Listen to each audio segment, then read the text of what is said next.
Hi friends, இன்றைக்கி bread halwa எப்படி செய்கிறது அப்படிங்கிறத பார்க்கலாம். அதுக்கு முன்னாடி நம்ம லெனிஸ் கிச்சன் சேனலை சப்ஸ்கிரைப் பண்ணிடுங்க. வீடியோவை ஸ்கிப் பண்ணாமல் பாருங்கள். பிரெட் அல்வா செய்கிறதுக்கு தேவையான பொருட்கள் என்னங்கிறத பார்க்கலாம்.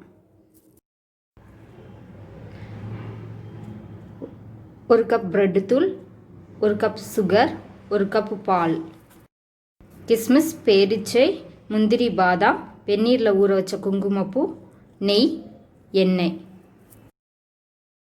கடாயில் 2 ஸ்பூன் நெய் ஊற்றி அதில் முந்திரியும் கிஸ்மிஸும் வறுத்து எடுத்துக்கலாம். வறுத்து எடுத்ததை ஒரு பாத்திரத்தில் எடுத்து வச்சுக்கலாம். அதோட கிஸ்மிஸ் பழத்தையும் வறுத்து அதையும் தனியாக எடுத்து வச்சுக்கலாம். அதே பாத்திரத்தில் 2 ஸ்பூன் நெய் விட்டு அதில் பிரெட்டு தூளை சேர்த்து வதக்க ஆரம்பிக்கலாம். வதக்கிட்டு இருக்கும்போதே அப்பப்போ நடுவில் நெய்யும் எண்ணெயும் மாற்றி மாற்றி சேர்த்து வதக்கிட்டே இருக்கணும். அது நல்ல கலர் சேஞ்ச் ஆக ஆரம்பிக்கும் பாருங்கள். இப்போ இந்த லெவலுக்கு ஆனதோடனே நம்ம இதை தனியாக பாத்திரத்தில் எடுத்து வச்சிடலாம். சூடான பாலில் குங்குமப்பூ கரைசலையும் சேர்த்து அதை வறுத்து தனியாக எடுத்து வச்சுருக்கிற ப்ரெட்டோட ஒரு 15 நிமிஷம் வரைக்கும் ஊற வச்சிடலாம்.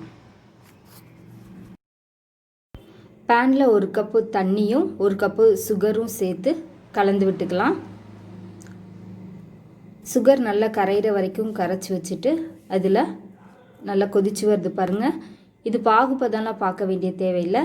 இதோடு சேர்த்து நம்ம ஏற்கனவே எடுத்து வச்சுருக்கிற ப்ரெட்டு, அதாவது குங்குமப்பூ, பால் இதெல்லாம் சேர்த்து ஊற வச்சுருந்தோம் இல்லையா 15 நிமிஷம், அந்த ப்ரெட்டை இதோட ஆட் பண்ணிடலாம்.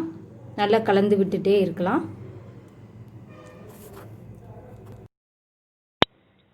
ப்ரெட்டும் ஜீனியும் நல்லா கலக்கிற அளவுக்கு கிளறி விட்டுட்டே இருக்கும். அப்பப்போ இதில் நெய்யும் எண்ணெயும் சேர்த்து கிளறி விடணும்.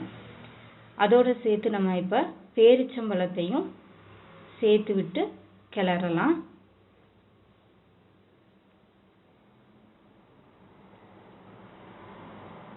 இதோட வறுத்து வச்சிருக்கிற முந்திரி பாதாமையும் ஆட் பண்ணி திரும்பவும் நெய் விட்டு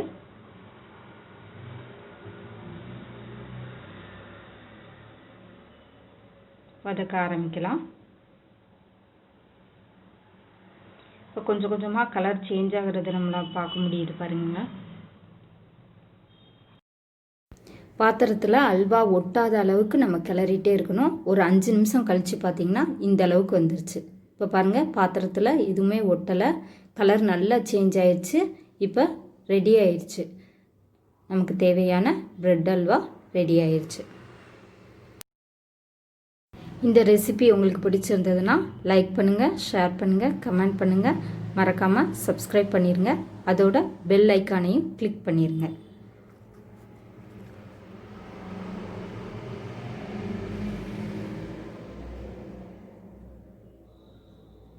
Thanks for watching.